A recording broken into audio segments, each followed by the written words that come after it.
All right, fellas, we are back. Welcome to another edition of Don't Shoot the Messenger podcast. I'm your boy, Professional Sutton. And I'm your boy Chris G. It's your boy, the Ruck Report, Jersey. Jersey, that's what I'm talking about. So today, man, we got some questions, man. Shouts out to Aaron Johnson. He's a big Melo fan, right? He's a huge Melo fan, and he was like, I had posed a question, and again, I want to let everybody know before we start, we are the People's Podcast. So if you got a topic that you want us to touch, if you got a topic that you want us to talk about, definitely holla at your boys, man. You know we got you. But before we start there, we definitely want to thank our sponsor, 94.3 WYBC. The rhythm of the city. Yes, sir. All day. So this Melo debate and Chris Webber debate has been going on. Shouts out to my boy Hambone. I'm gonna make sure he's on because he got a vendetta against Chris Webber. Right? He got a vendetta against Chris Webber. He doesn't think that he belongs in the Hall of Fame. You got some people who think that Melo don't belong in the Hall of Fame. But I want my brothers to talk about this because honestly, growing up, I was a big Chris Webber fan, huge Chris Webber fan. Like if I was to play basketball, like I would have wore number 4. The way he transitioned that position, dope, man, dope. He got cheated with Sacramento. Thank you, Tim Donaghy. But whatever. I'm gonna start with C. Webber, man. C. Webb. Why does he belong in the Hall of Fame if you feel he belong in the Hall of Fame? Or if not, why? But I just want to know why the disrespect, man. Why so much disrespect? What you say, Ruck? I mean, because you watched him from high school, because y'all about no, for real, but like y'all really about the same age, yo. Like I'm not even being funny, right? Yo, seriously, yo. Ain't y'all about the same age though? Seriously?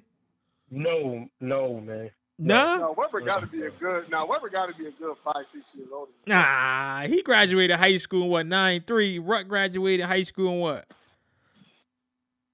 I graduated in 95, bro. 2 years? Okay. So y'all was in high school around the same I'm still a year younger than him. So that means graduated early. So that means you stayed back twice. But go ahead, I'm sorry.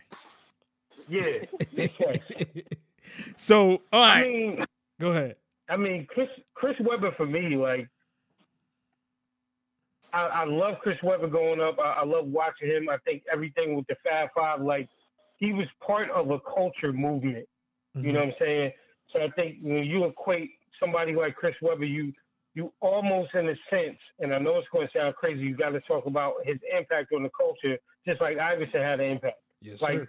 Think about this.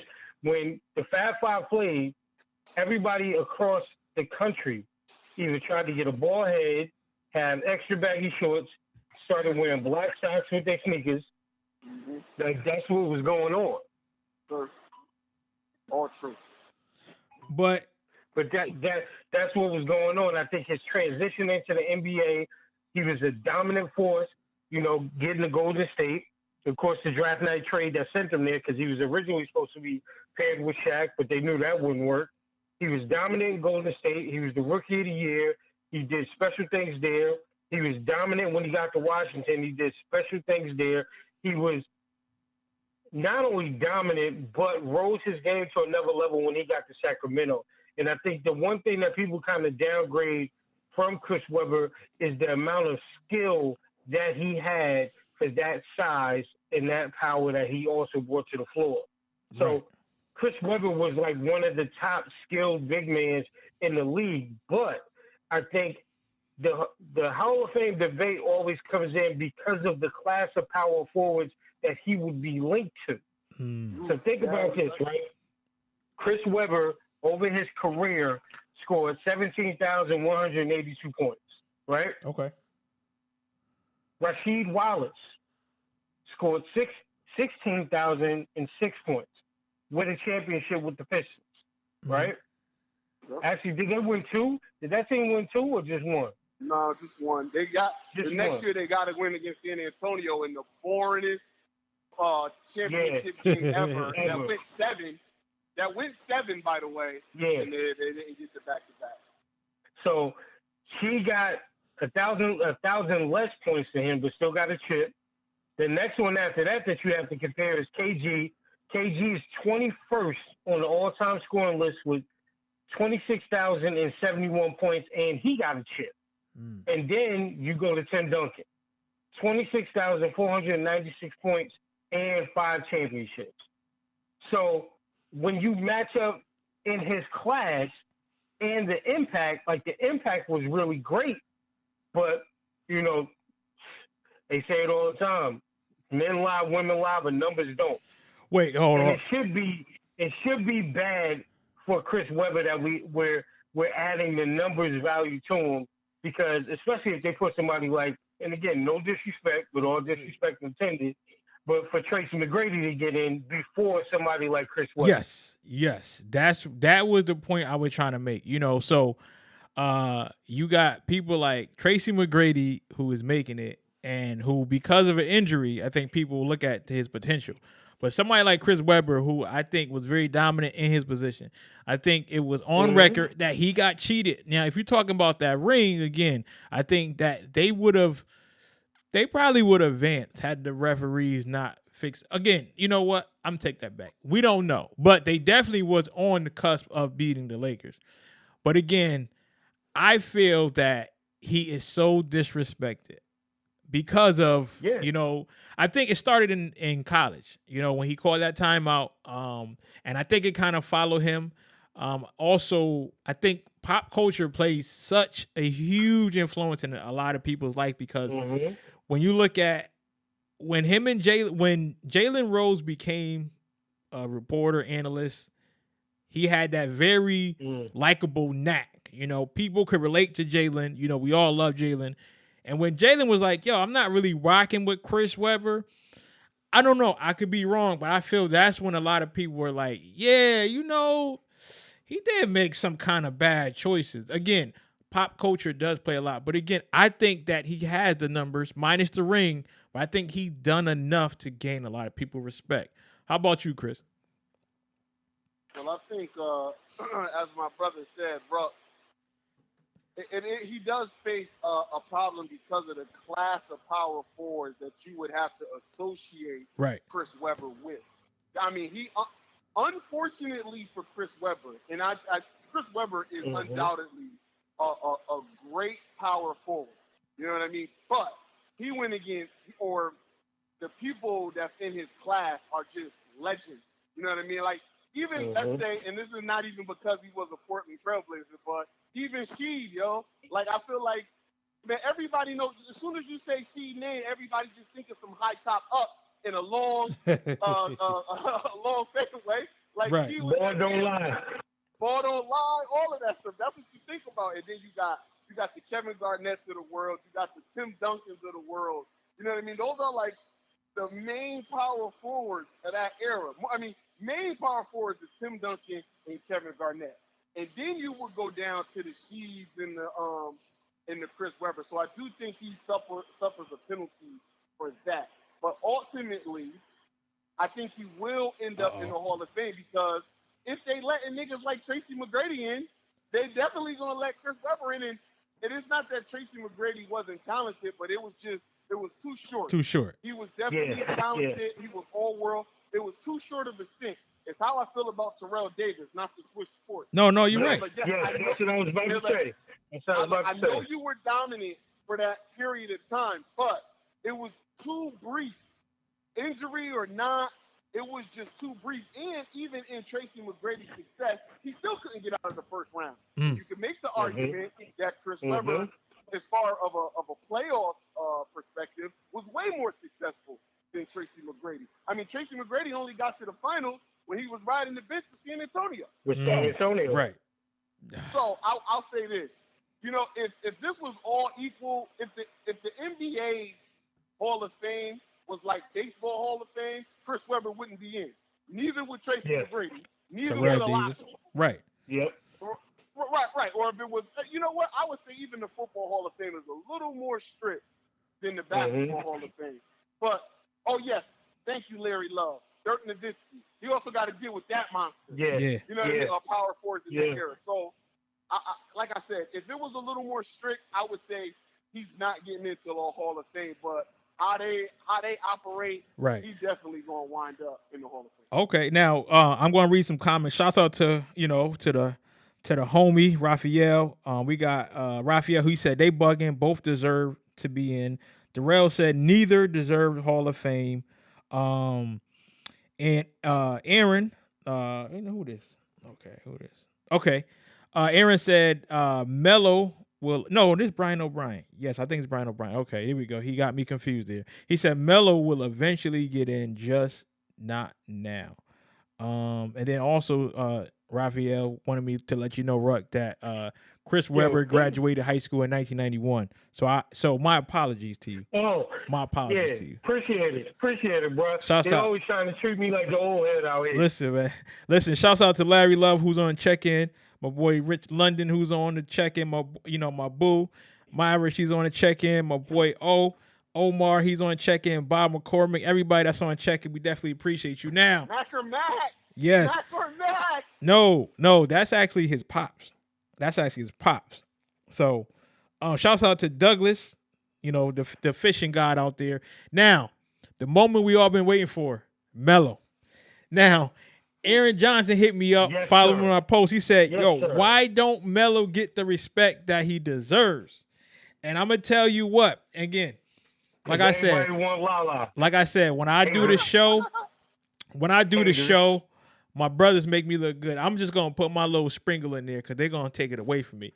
Again, when he signed that deal to New York, and you saw at the time when Bron, Kobe, when teams were being formed, when people were taking pay cuts to try to make, the championship, when people were trying to actually win, Melo said it's all about the money. Now, again, when you play a professional sport, because of the taxes and the way things work, you got to get your money. I am not hating whatsoever. But the production and the way Melo did not make a New York team better, it's a travesty. Now, also, there are other factors in that. But I think him taking so much money and not being able to bring people in had a huge effect on his success in New York. Fellas, what you say? I disagree with you. Okay. I disagree. Okay. Now, please do. Here, I'm going to start off with a couple things. First of all, just to get this out of the way, Melo is a surefire Hall of Famer. I don't know why that's first ballot. I don't know about first ballot. Easy. First ballot? He's a first ballot. Easy. Okay, first. Okay. He's the first. That's number one. Okay. Number two, everybody loved Lala more than him. That's a fact. Don't debate it. Okay. I can't debate you on that. Don't debate it. Lala plays a crucial part in the Carmelo Anthony story because everybody see what Tommy was doing to her on Power. I'm sorry. That's a knock against them. And I gotta state it. Thirdly, and most importantly about Melo. The thing about Melo is you make a good point that there was a time where he could have cemented his legacy if he would have held out and not been all about his money.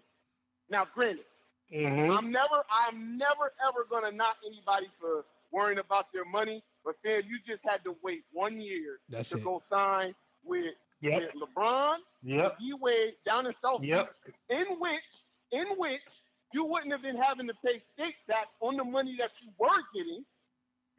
And I guarantee you, listen, I think Chris Bosh gets shit on a lot, but I guarantee you, if Melo was on that team, they probably would have went 4 for 4 on that roster. Easy. So Melo takes a mark because of that. The other reason, though, people don't like Melo, and this is getting to why I don't really fuck with Melo like that, is because, his game got stagnant. If the NBA became this fast pace and space, and he was living back in the day. If Melo was playing back in the 80s and the early 90s, it would have been all love, the kind of game that he had. But again, the joke that I always make, as Melo got older and his athleticism diminished, it just became jab step, hold the ball, kill the clock, take a bad shot. And teams ain't want to deal with that. And I think that's why it took so long for Melo to even get picked up by Portland, because everybody was saying, yeah, we know Melo was more talented than whoever the sixth guy on the roster is. But he became a ball killer. And, that's going to be a knock on Melo for the rest of his career, for the rest of his life, really. Ruck, what you say, man? So I, like Chris, totally disagree with you. Totally, right? Sorry. Because Melo himself, just like your godson and everybody else that you talk about, is a once-in-a-generation talent, right? Okay. People can say what they want about Melo right now, but understand at every stop in his career, he has been an impact player. And we're not only talking about just Denver, we're talking about when he went to New York and just what he had to put up with there, even when he came to OKC, and the way that they misused him. He was still better than average in what you would get from anybody. Again, you're talking about somebody that's number 20 on the all-time scoring list with 26,314 points. You're talking about, again, someone that game translated wherever you put him. Look at his Olympic performances and what he did there. So again, Melo is going to suffer with the changing of the game.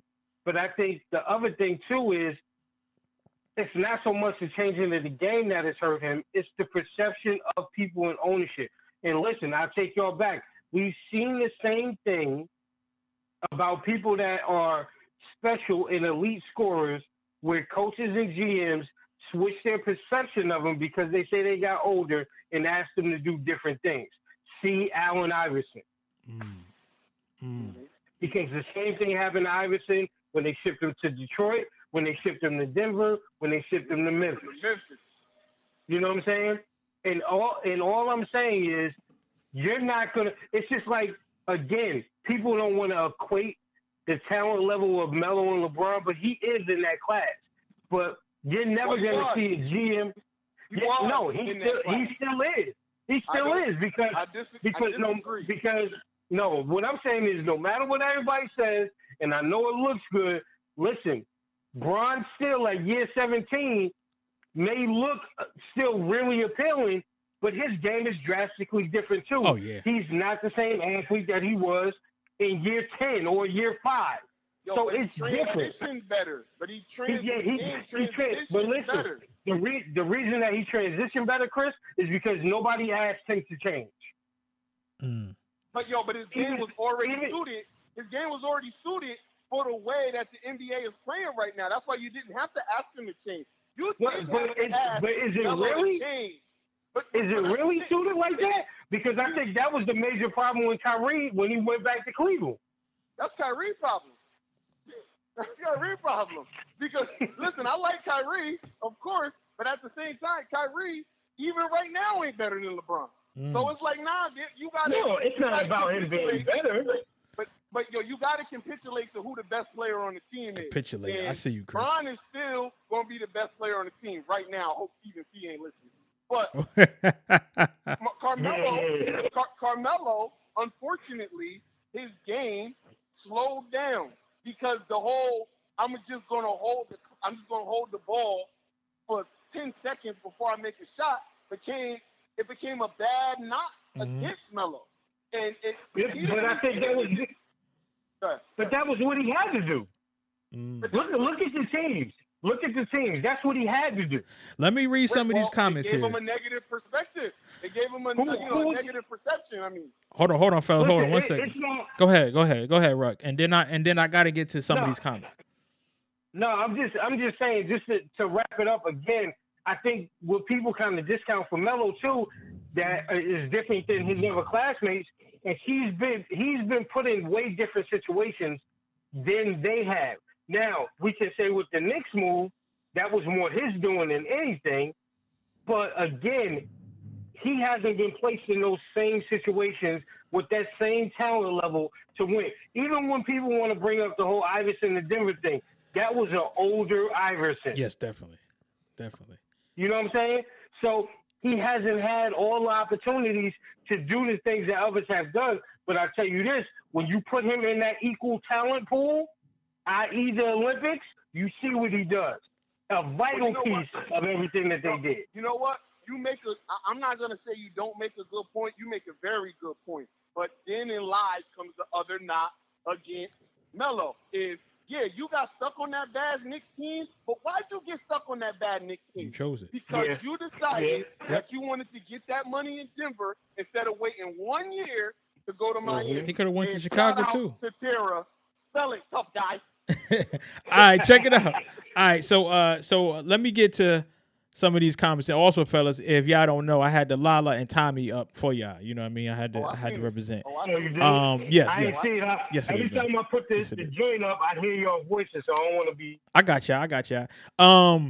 So we got Melo made the Knicks better. And then Darrell said, no, that's not even true. He said he didn't take too much money. He had a championship team in 2012. Darrell also. Who had a championship team in 2012? Who had a championship team? Darrell, could you explain that to me, sir? Also, he's talking about the Knicks. He either saying Denver had it or the Knicks had it, and both would be false. Okay, all right. Check this out. No, well, maybe he was talking about the Heat. I don't know, but he'll verify in the comments. And he also said there's a bunch of players that can drop 30 on any given night. Melo is not a winner. He's not a defender. He's nothing but a shooter, and he is an elite rebounder. All right, and Aaron. So what y'all gonna say about James Harden if everything was over for him today? All right, cool. What y'all gonna say about him? Hold on, wait. Let me just get through these, man. No defense in the NBA right now. Listen, let me just get through these. Also, Aaron Johnson said, and he's a Melo fan, so this is definitely touching to him. He said one of the best scorers ever to play the game. I just wanted to hear perspective. Fair points, all three commentators. Appreciate you, brother. Let me see, what did Trey Larkin say? Shouts out to my brother and your brother Chris. Terrell, he said LeBron game was consistently changing every year. Definitely was. So that's what we have here. And it's Mad Comics. And someone said he said the Knicks had a championship contending team in 2012. Right. What he smoking? And then Trey said both would be false. He said neither the Nuggets or Knicks had a championship caliber team around Melo. So yes, there you go. Well, no, he's saying that they never had a championship contending team, or they did. I'm confused. He said that Darrell said that they did have he said that they had a championship contending team in 2012. The Knicks, yes, they did. No. So, the Eastern Conference Championship, maybe? For the Atlantic Division? No. Because that year they would have had to go up against the Heat. They weren't a championship. Yeah. They just weren't. He's wrong. Now, if this is... Okay. All right. Bro, I was going to say, one fact I want to make clear, because I see new people coming yes, sir. On the thing. I just want to make it clear.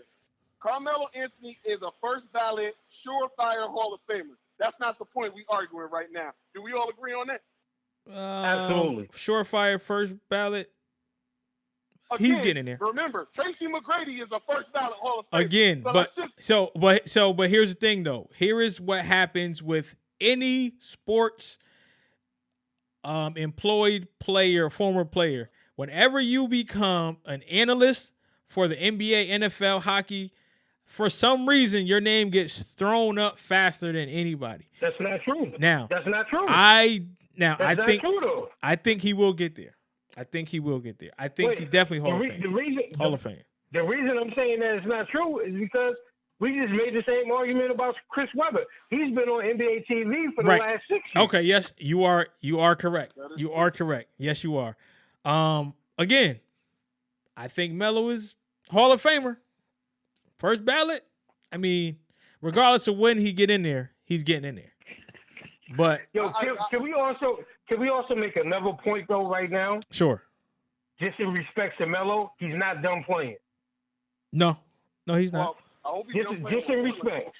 I hope he's done playing for Portland. But that's me though. Now, I'm a Portland fan. If anybody don't know. So that's not the wing. That's not the wing I wanted. Well, that's what you wanted. You got okay. My God is a forgiving God. Everybody know. I said we need a complete wing on the Portland Trailblazers roster. But again, you didn't say from what year. You didn't say from what year. No. First, all right. See, now you about to get me into bashing Melo. Hold on, wait. Hold on. Before you start bashing Melo, again, I want to read some more comments. Real quick. Larry Love to Chris and Ruck, he said the reason that LeBron transitioned better was because he always played with the ball as a point guard, so he maintained his own speed. He made players play at his pace. And then Trey Larkin said that Knicks team was trash. Darrell said the Western Conference Finals. And everybody just bashing the Knicks. Trey agreed with Chris. So. But hold on. Yeah. If I'm not mistaken, obviously 2012 was a minute ago. That was 8 years ago. If I'm not mistaken, if he was in Denver when he was in the Western Conference, that's when they lost to San Antonio 4-2. And that's when we beat San Antonio. And that's when we played the Heat in the championship. Yeah. And that was the one. That was like the really one good run that they had in Denver. Now, was that Allen Iverson or was that Chauncey? That was point guard. No, that was Allen Iverson. That was Iverson. Mm-hmm. Yeah. So the other thing too, that team was good. That team was good, but they weren't championship caliber. And then that Knicks team that he was at, that was a diminished Amari Stoudemire. Yes. And hurting back. They did, if I'm not mistaken, they made it a bit competitive with the Heat, but I think that series was still like a 4-2 series. So that's when he punched the fire extinguisher in the locker room, and he was done. He knew what he was doing. He said, "I needed a break." With Dookie Lock. He said, "I needed a break, so I'm gonna take a break." Literally. Now everybody is saying, "Go ahead." Right. No, I was just gonna say the other point too that I think is really surprising that people don't bring up about C-Webb is the talent level that he played with. Oh yeah, he played with a lot of great players. Yes, he did. At every stop. Yes, he did. You know what I'm saying? I just think about the first year when he got traded to Washington. You got to remember that starting lineup was Rod Strickland, Calbert Chaney, him, Sheed, and Juwan Howard. That's a lot of. You know what I'm saying? That Bullets team was serious. Think about the Rockies in San Antonio. In Sacramento. Think about that. Now, he went through, you talk about very good and exceptional point guards. He had Jay Will and Mike Bibby. Yes. Deja Stojakovic. You know what I'm saying? Doug Christie. The list goes on and on. So, I think, again, the narrative for people is always going to be different depending on the player. I think a lot of Chris Webber's not being in the Hall of Fame has nothing to do with his actual game. I think it's how he has been with the media until he became a media member. Okay. So I think that was a big thing for him too. Because if you think about it, as loved as he was at Michigan, the majority of people really did not like him. And then when the whole Fab Five thing broke out and everybody figured that, hey, the only person that ain't talking to everybody is Chris Webber, he took a knock for that too. That's another good point. And if I'm not mistaken, Chris Webber was the first one snitching, was he not? First one. Oh yeah, he did. Matter of fact, nobody else told except him. So it's a little bit different, but again, I always challenge the point when it comes to Melo. If you just give him a third of what LeBron has seen in terms of talent level, he writes a different story about himself. But even that the boy is still special, man. He is first ballot. Okay. He's first ballot. He's special, and like my brother said, and I couldn't agree with him more. He's very, very talented, but he's not so talented that he can get you there. Mm-hmm. He's just not. I agree. He is very, very, very, very talented. But listen, everybody need help. Everybody need help. Hell yeah. But he's just missing just a little something. What that is, that could be up for debate. But he's definitely missing a little something. Now, with Chris Webber, I wonder, does, like you mentioned, Ruck, he has so many great teams around him. I wonder, do he get knocked because he had so much and he didn't take it there? Like you said, if you give Melo what he had, would Melo have been as successful or even more successful than Chris Webber? So again, see, I think the curse of Webber too, man, is also going to be the position. Okay. Yes. Right? Yes. Because when you're looking at the position of the power forward and what people typically grade on, there are a lot of other great players that are also going to get lumped in that mix. Like, again, we could say that he was better than Sheed, but Sheed had those same splash moments in the league too, and he won a championship, right? Mm-hmm. Are you going to say that he was better than KG? Are you going to say that he was better than Duncan? Are you going to take it back further to other people that didn't win the championship? Are you going to say he's better than Chuck? Are you going to say he's better than Carmelo? Nope. You know what I'm saying? So it's tough. It's really tough in terms of power forwards because, again, we've been watching The Last Dance. Like, we saw and we have witnessed, how great Dennis Rodman was. Mm-hmm. You know what I'm saying? So it's very different at that position. And I think for him, I think he squandered a lot of chances because there were times even, again, that San Antonio team that took the Lakers, and I know everybody remembers the shot that Robert Horry hit, right? But understand this, and Chris, I don't know, you might think this way too. If Chris Webber was really that dude, understand that on two of those Lakers championship runs, those times that they faced the Lakers, Robert Horry was guarding him. Mm-hmm. What are you going to take? You know what I'm saying? Well, so you got to look at that too. I'll say this with Chris Webber, and it's the same thing about my Portland Trailblazers in that era back then. Both of those teams had LA dead to right. Yep. Before the game sevens, matter of fact, even with Portland, it was a game 7, but had them dead to right 20-plus point games, and they let the Lakers come back on them. Now, all the other stuff is out of your control, but the Portland Trailblazers and the San Antonio and the Sacramento Kings both blew exorbitant leads in crucial parts of the game. They got to live with that. They got to eat that. Well, listen, fellas, real quick, while we got everybody on the line, we want everybody to recognize our sponsor, 94.3 WYBC. The rhythm of the city. Yes, sir. So, yeah, I mean, listen, Chris, I have to agree with you, man. Like you said, dead to rights. But would you, again, all the factors, would you also contribute to bad officiating who was paid off to some of that? Well, look, let me tell you something. There's always bad officiating, and I told everybody this when Ohio State I'm talking about There's paid always off. Bad officiating. Paid off. It don't matter. It really doesn't matter. There's in almost every big game, there's going to be crazy bad calls. It almost goes without saying. In every big game you see it, you go, how can the ref call that? Or how can the ref not call that? That happens in every big game. There's moments before that can dictate the game. And if you miss those moments, don't go blaming it on the ref. And listen, I would love to point to the ref and say it's the ref's fault all the time. But as far as I'm concerned, the refs are always bad. You have to take hold of the moments when they're available. If you don't do that, you got nobody to blame but yourself. Because at some point in the game, the ref is going to bite you. You got to factor that in. I mean, I get that 100% playing for Hyde Anybody that played for Hyde went to Hyde, and if you know Hyde, you know we were playing down 7 points before we even got off the bus. That's a fact. We already know that. But I'm talking about when it was.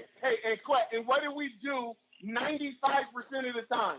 I mean, go out and get that dub. I mean, we was. Because look. I mean, we was only up by 50 at halftime, but that's another story.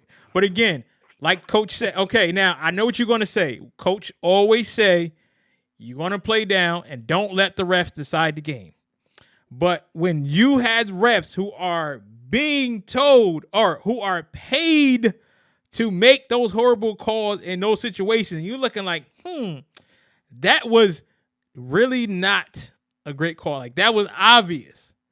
I'm just saying, Chris, I understand. I understand that. Let me tell you what a ref can't do. He can't spot another team 20 points, man. Can't do it. No, I get that. Can't do it. True. Okay? Listen. Won't win with him. Can't win with him. Can't do it. Don't do it. But that's what it is, man. Like, listen. Obviously, the whole Tim Donahue, all of that. Listen, I get it.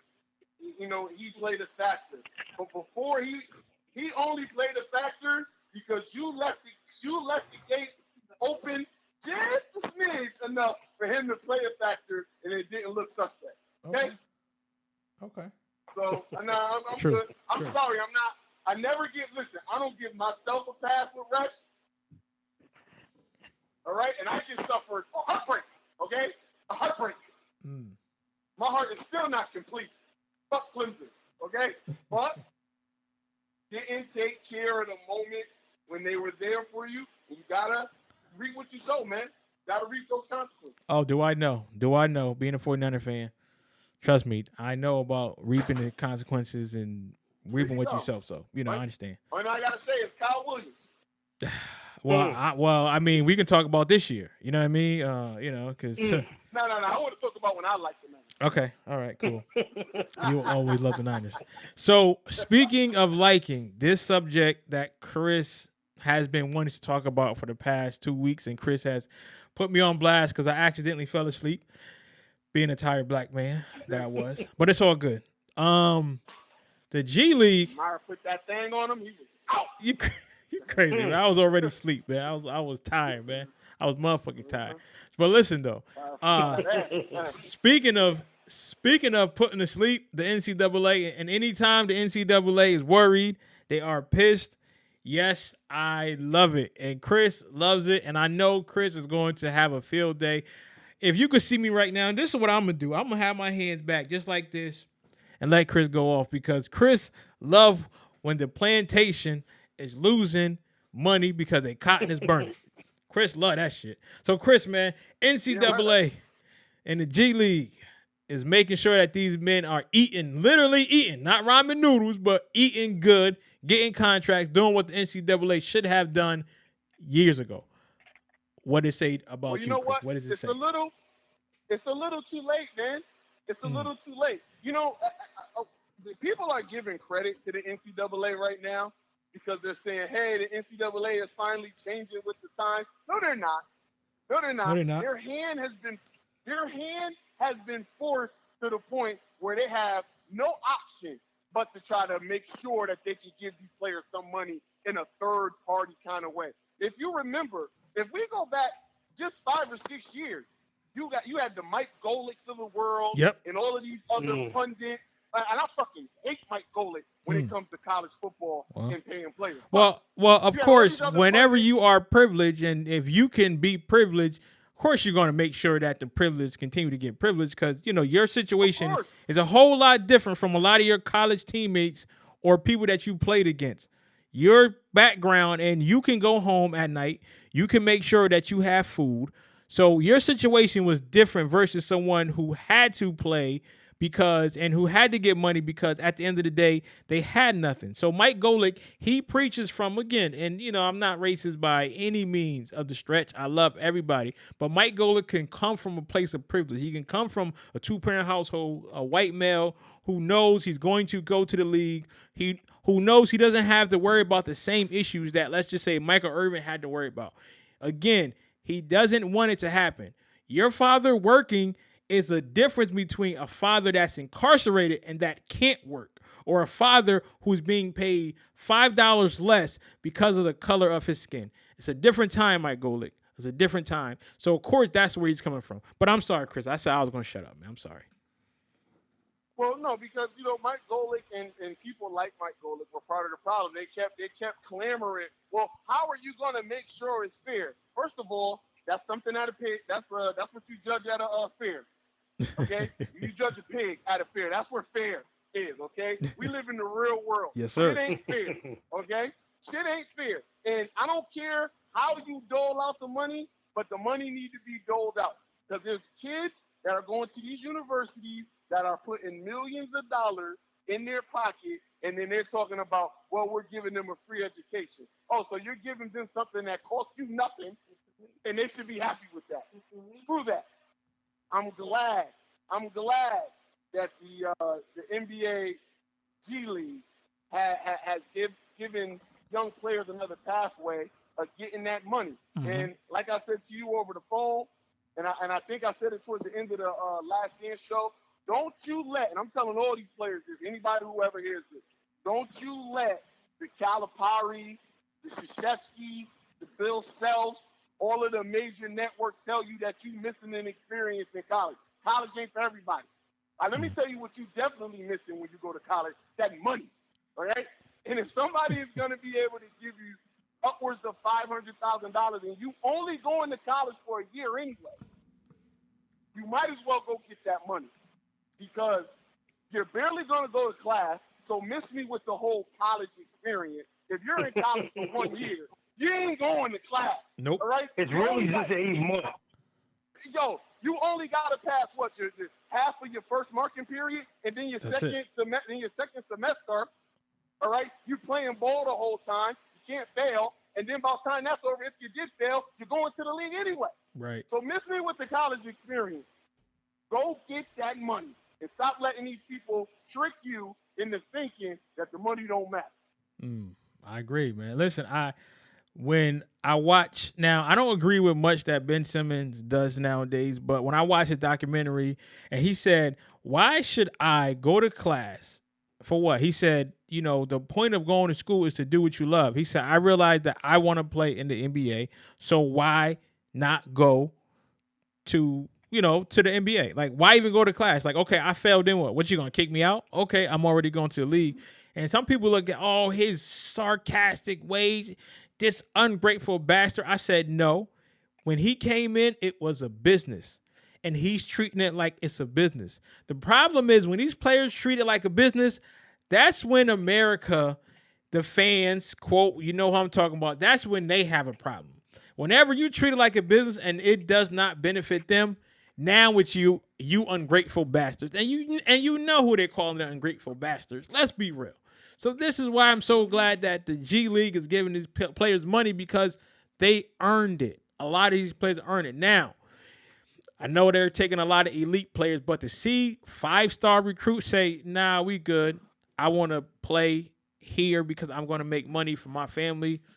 I love it. But like you said, Chris, they only changing because they have to change because they know that, these players are going to get their just due. Well, what happened was the number one recruit said, F all y'all, I'm going to the G League. Yes, and I love it. And he's going to make $300, and they're giving him $300,000 for his year of service. I thought it was $400. And then they tried. Nah, he's at $3. Okay. I could be wrong. Okay. But let me tell you what else comes with that, though. At this point, and they're trying to, again, the people on ESPN, FS1, they're trying to nitpick at it. Like, $300,000 is a lot, but money's not everything. Whoa. Right. For you, it's not. For them, it just might be. Right. For you, check them out. Two, if they're trying to make it seem like, well, what if something happened? Then maybe that's the only $300,000 you'll ever get. And I would have informed them that Anthony Bennett went first round, first pick, okay? Bad players go to the NBA all the time, okay? Right.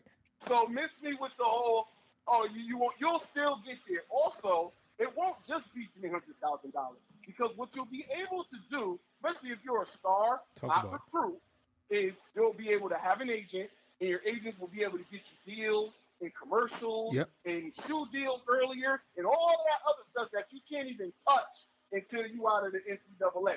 You get all of those things earlier. Just continue to do what you've been doing, Playboy, and all the money is yours. I'm telling you, they are. I never seen. They keep saying, oh, I'm not saying that it's not good for these kids to have options, but I don't know if this is the best route. No. Fuck you, niggas. Okay? Fuck you. Y'all out here trying to gang these young dudes and trying to persuade them back into going to them colleges so they could be on ESPN and on FS1 so they could get that revenue money. Do not be fooled. As my brother Ruck said, don't fall for the banana in the tailpipe. Yep. Because they trying Don't do it. Don't do it. And guess what the G League said? The G League even said, guess what? We will make sure that you can go back to school, and we'll make sure that it's a little spot so you can go back to school whenever you feel like it, if that's what you want to do. So if y'all want to talk about fair, then that's what they're doing. That's what they're doing. Listen, we're going to give you the money, and we'll pay for you to go to school since, school is so important. Thing like that. Oh, man. Ruck, man, what you guys say about this, sir? Because I know, you got a lot to say, and you kind of chilling back there, but I want to know, what you feel about this whole G League thing, man. I think Chris said everything, but I think the real thing to understand is we told y'all. If anybody has been listening to us, we told y'all this was happening, right? And I think the NCAA, their response in doing this whole thing that people are going to get paid for the third party, like Chris just said, I'm telling y'all, don't fall for the banana in the tailpipe because this third party payment is never going to come. Did you also see that they rescinded the whole thing about EA having to pay these people for their likenesses and stuff like that? Yep. Because that money still ain't came through yet. Mm-hmm. So the NCAA is going to do everything in their power to keep college basketball where it is. The thing about it is, which, again, they should not have a problem with if they're truly about amateurism, is that all these top kids that are saying, okay, I want to go here because I want to go to the league, you're still getting kids coming that want to live the dream of playing college basketball. Exactly. Why don't you just focus on them? Oh, it's because it's really not about amateurism. Okay. They got greedy. They got fat by everybody starved. Yeah, you ain't want nobody else in your pocket. That's why you mad, right? Oh, you mad. Okay. It should be the Cameron face emoji after every NCAA tournament. Yeah. But what happened was they promised these local and these big companies, hey, this kid is gonna come. Don't worry about it. Let us take your money now and invest in us, and we're gonna make sure that this come out tenfold. We're gonna make sure Nike, Under Armour, you guys get what you want. Our school is going to promote this, and of course it's going to be about education first because we care about the kids. No, it doesn't. These kids are bought out soon as they are in AAU, and this is what we talk about. And I was talking about this earlier. I said the reason why a lot of these basketball players are getting paid a lot more is because they understand the business at a young age. Soon as they enter that AAU circuit, they understand this is a business, and I'm going to treat it like such. Unlike football, where you have to be 3 years removed from high school. A lot of these players, they don't know the business because football, you can only play once a year. They don't have a lot of, tournaments like they do in basketball. Now, granted, they got a lot of camps, but again, it's still different than when you're talking about AAU basketball because that is a big money maker from the company that sponsored these kids. Is no mistake. Under Armour, Nike, Adidas, there is no mistaking why these kids end up at certain schools because they are branded and they are marketed very early. Now, Chris, I know that you wanted to say something, and I apologize, my good fella. I want to hit you with a gem. Right? Please do. All right. So one is what they should do, and one is this could be news coming down the pipe in the near future. Okay. Number one. What they should do, all of these colleges, Y'all don't need the NCAA. Nope. Y'all really don't. The smaller conferences does. Power 5 does not need the NCAA. They can manage all of this on their own. And then all your boosters and all your alums can give players all the money they freaking want, okay? Mm-hmm. That can happen. I don't know what the holdup is. Miss me what you care about other conferences, because I know them Power 5 schools don't care about the other conferences. So, Please. the Power 5, if they wanted to break away from the NCAA, get rid of all of those ridiculous rules, maybe put something in place that's more acceptable with what the times is right now, that's a real possibility. Number 2, this could be coming down the pipe. I ain't going to say where I heard it from, but anybody can do their research and find out where I did. There's been some real murmurs that Apple, it was either Apple or Google, I believe it was Apple, wants to buy the Pac-10. Okay? And let me tell you something right now. I love it already. I believe it's Apple. If Apple buy the Pac-10, let me tell you where all the talent in the United States is about to be at. In the Pac-10. I'm telling you right now, there's been real talk of Apple buying the Pac-10. Real talk. And guess where? And they want to own everything. TV rights, all of the teams. They want to make the Pac-10 its own fucking league, okay? And guess where the powerhouse is? And guess what? It probably can happen. You know why it can happen? Because you have some big powers over on the West Coast. And you just named one of them. You have Apple, Google, and it's a big sneaker company. I can't for the life of me think of what's their name. What's that big one? You talking about the Psyches? Yeah, man. You have somebody named Prefontaine running for yeah, and like this company, and this company over there, they're a very small company now. They're very small. They haven't been big for long. Oh man, their name, I can't even say the name. It looked like Mike. I don't even know, but they over there too. Don't they just make track shoes? Yeah, they just make track shoes, man. They listen. They trying to sign this. They were trying to sign this player named Michael Jordan. They not getting him. Please, nobody want to be no track shoes on. Please, man, listen. So yeah, small little startup. Small little startup company, you know. Oh, but right. now you got all that in the West Coast. Now they saying again, and you love and you know Phil Knight love a good fight though, and he got the money to do it because Lord knows what he put into Oregon. Because before Oregon Ducks, I mean, it was Joey Harrington, and that's about it. That was whoa.